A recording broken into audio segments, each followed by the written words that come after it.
மிதுன ராசிக்காரர்களுக்கு இனிய புத்தாண்டு நல்வாழ்த்துக்கள். 2025ஆம் ஆண்டு மிதுன ராசிக்காரர்களுக்கு பல நன்மைகளை கொண்டு வரக்கூடிய இனிய ஆண்டாக அமையவிருக்கிறது. மிதுன ராசிக்காரர்களுக்கு ராசியில் குரு ஜென்ம குரு சில படுத்தல்களை கொடுத்தாலும் நல்ல விஷயங்களை ஏற்படுத்தி கொடுக்க போகிறது.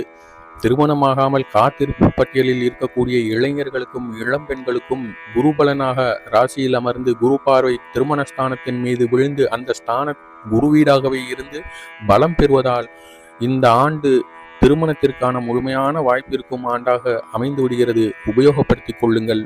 திருமண பிராப்தம், புத்திர பிராப்தம் போன்றவைகள் இந்த மிதுன ராசிக்காரர்களுக்கு இந்த ஆண்டு கைகூடும். நீண்ட நாளாக குழந்தை வரத்திற்காக வேண்டிக் கொண்டிருப்பவர்கள் வியாழக்கிழமை தோறும் சிவபெருமானையும் தட்சிணாமூர்த்தியையும் வழிபாடு செய்து வந்தால் குழந்தை பேரு நிச்சயம் உண்டு.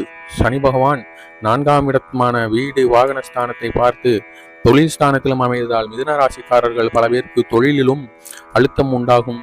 வீடு மாற்றம் செய்யக்கூடிய அமைப்பு ஏற்படலாம். அல்லது சிலருக்கு வாடகை வீட்டில் குடியிருப்பவர்களுக்கு திடீரென்று வீட்டு ஓனர் போன் பண்ணி கொஞ்சம் வாடகையை கூட்டிக் கொடுங்கள் என்று சொல்லும் அளவுக்கு ஆகலாம். இருந்தாலும் இந்த ஆண்டு நன்மை பெற தரக்கூடிய ஆண்டாகவே மிதுன ராசிக்காரர்களுக்கு உண்டாகும். நல்ல மாற்றங்கள் ஏற்படும். இளைய சகோதரர்களுடன் பரிமாறும் பொழுது கொஞ்சம் கவனம் தேவை.